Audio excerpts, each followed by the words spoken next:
The alarms began long before sunrise, piercing through the quiet streets of Tehran as the first signs of an unprecedented catastrophe emerged.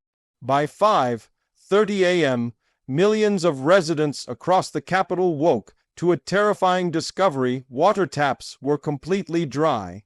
At first, many thought it was just another routine maintenance shutdown, something Tehranis had gotten used to over years of rolling shortages.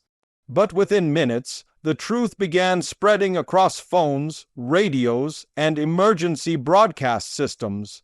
Tehran had officially reached zero water, an entire megacity suddenly left without the most basic resource for human life. Government channels confirmed the situation with a chilling message. The last remaining reserves in Tehran's main reservoirs had dropped below operational capacity. For the first time in its history, the city could no longer supply even minimal drinking water. Panic spread quickly as residents filled the streets searching for bottled water, any remaining supply, anything to help them get through the next few hours.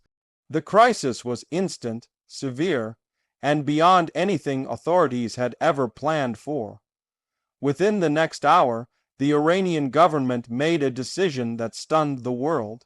An official mass evacuation order was issued, instructing residents to leave Tehran immediately.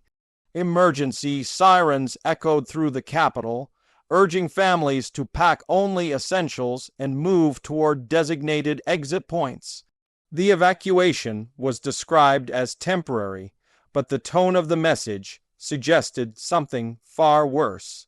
Tehran was no longer habitable under current conditions. People rushed to gather what they could: documents, medicine, food, and whatever water they had left, and began the uncertain journey out of the capital. The roots of this crisis run deep, stretching back decades. Tehran's water problems didn't appear overnight. Scientists and environmental activists had been sounding the alarm for years, warning the government that climate change, rapid population growth, outdated infrastructure, and massive overuse were pushing the city toward collapse, but the warnings were often ignored or dismissed as exaggerated. Now, with the taps dry and reservoirs empty, the cost of that inaction is unfolding in real time. Tehran relies heavily on three major dams, Laishan and Karaj, to supply water to millions. Over the past several years, all three have suffered from record low rainfall and rising temperatures. Satellite images from recent months showed the reservoirs shrinking dramatically, but officials continued assuring the public that the situation was under control. Behind closed doors, however, experts were increasingly concerned. Water extraction from aquifers doubled, then tripled, as authorities tried to compensate for the dwindling surface water. But the aquifers themselves were already dangerously depleted. Many had dropped more than 100 meters, and some were so overexploited they began collapsing, triggering land subsidence in parts of the city. In the days leading up to the collapse, internal reports indicated that the remaining water was so low that pumps could no longer operate. Engineers warned that if usage continued at current levels, all reserves would be gone within hours. The warnings were accurate to the minute. When the pumps shut down, Tehran effectively ran dry. Hospitals immediately reported emergency shortages. Fire departments issued alerts that they could not respond to major incidents, and food distribution networks began to spiral into chaos. At panic buying emptied markets, crowds formed around any store rumored to have water. Prices skyrocketed. In some neighborhoods, fights broke out as desperate families tried to secure enough water for their children. The government deployed police and military units to maintain order, but even they lacked adequate supplies. By noon, checkpoints were overwhelmed by traffic, as tens of thousands attempted to flee the capital simultaneously. Highways turned into long lines of stalled vehicles under the scorching sun, with many drivers abandoning their cars to continue on foot. As the evacuation unfolded, experts began explaining how Tehran reached this point. Iran's climate has been warming consistently over the last 2 decades. Rainfall patterns have shifted dramatically, with fewer storms reaching the central plateau where Tehran sits. Each year, the snowpack in the Alborz Mountains, Tehran's natural water source, shrank further, combined with rising temperatures that accelerated evaporation. The city lost more water each year than it gained. Urban growth also played a major role. Tehran's population exploded, placing massive strain on a fragile system. Illegal wells, unregulated industrial use, agricultural overextraction, and outdated pipes that leaked up to a third of all water meant that even in good years, the city struggled to keep up. But in the last 3 years, conditions deteriorated rapidly. The reservoirs dropped to historic lows, and underground water extraction increased to unsustainable levels. Scientists warned repeatedly that the city was heading toward day zero, the term used to describe the exact moment when a city's water supply can no longer meet demand. Today was that moment. The evacuation order triggered one of the largest internal migrations in Iran's modern history. The government opened emergency camps in nearby provinces, but within hours those camps were overwhelmed. Humanitarian organizations scrambled to provide bottled water, medical care, sanitation, and shelter, but the sheer number of fleeing residents made it nearly impossible to manage the flow. Long lines formed at every distribution point, with people waiting for hours under harsh conditions. Inside Tehran, the situation grew increasingly dangerous. With no water pressure, sewage systems began to fail. Officials warned of potential disease outbreaks if the city was not evacuated quickly. Hospitals, already strained by water shortages, transferred patients to facilities outside the capital. Firefighters were reduced to using sand for certain emergencies because their water reserves had run out. Shops, offices, and schools closed indefinitely. Videos posted online showed entire neighborhoods turning into ghost towns within a single day. Streets once filled with traffic and noise were silent, except for sirens and the sound of helicopters monitoring the evacuation. Some residents refused to leave, hoping the government would restore water soon, but officials emphasized that recovery would not be quick. Restarting Tehran's water system would require refilling reservoirs, repairing infrastructure, and restoring depleted aquifers, tasks that could take months or even years.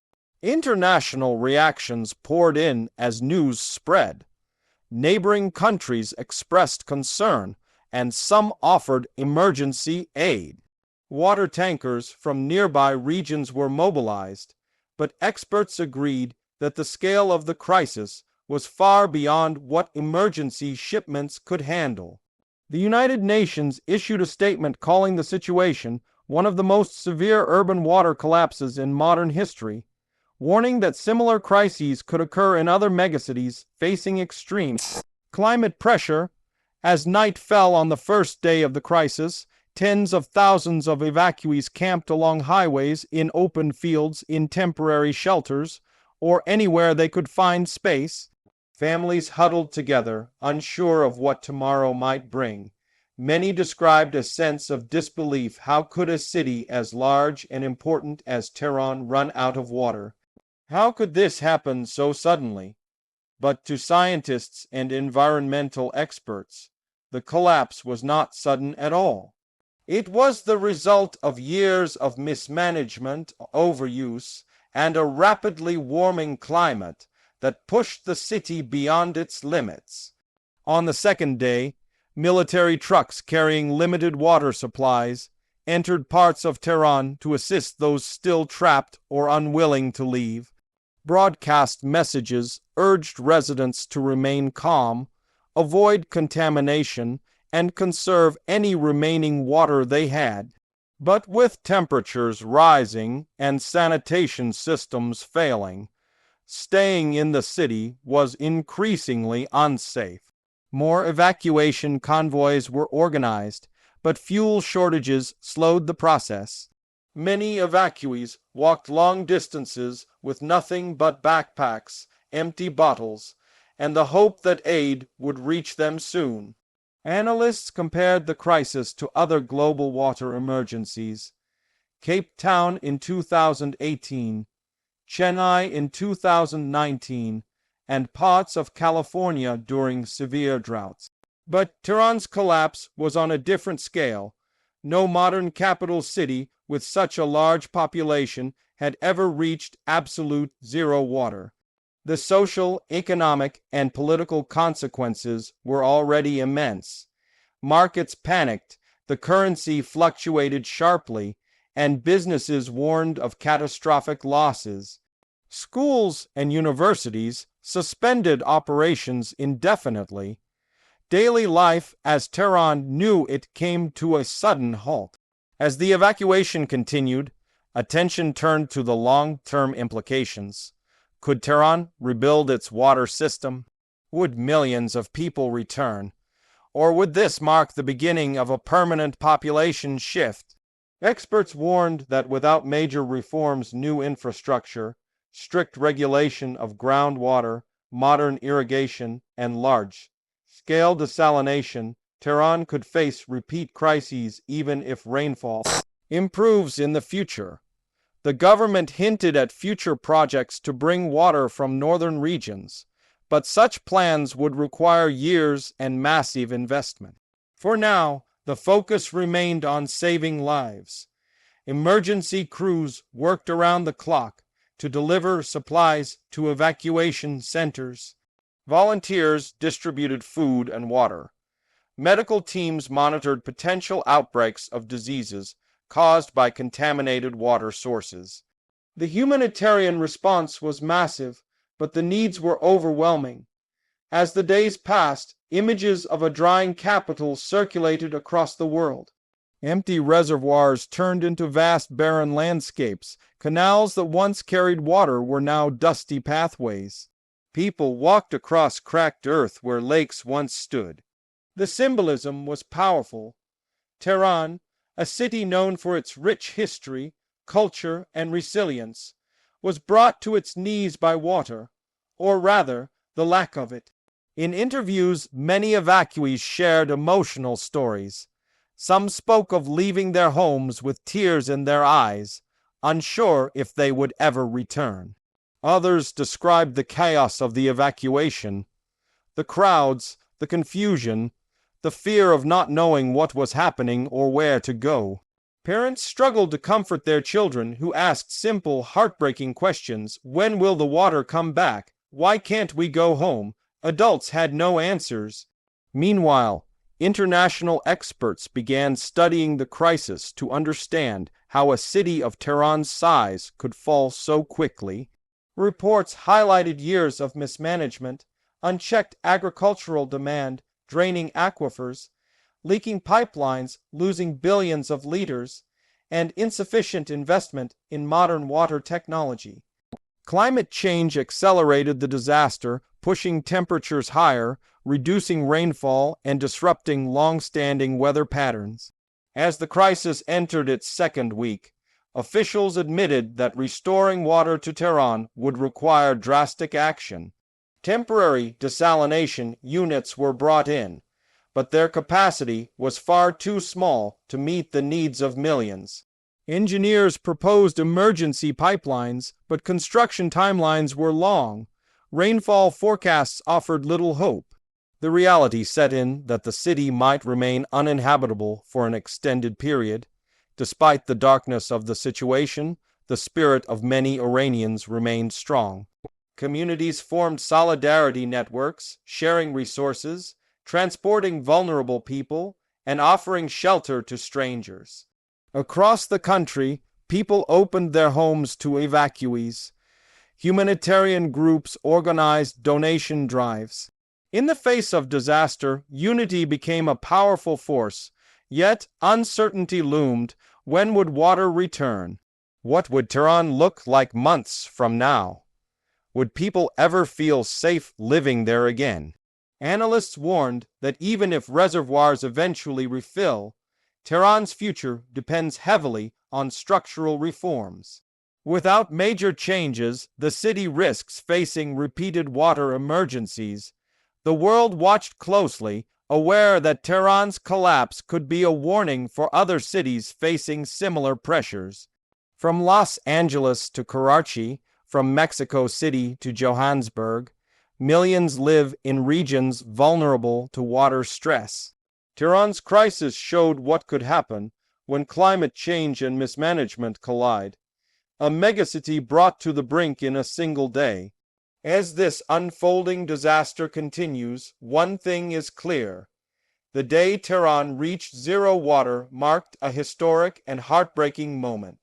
Families displaced, communities scattered, a city silenced by its greatest vulnerability. And while the future remains uncertain, the lessons from this crisis will shape conversations about water, climate, and survival for decades to come.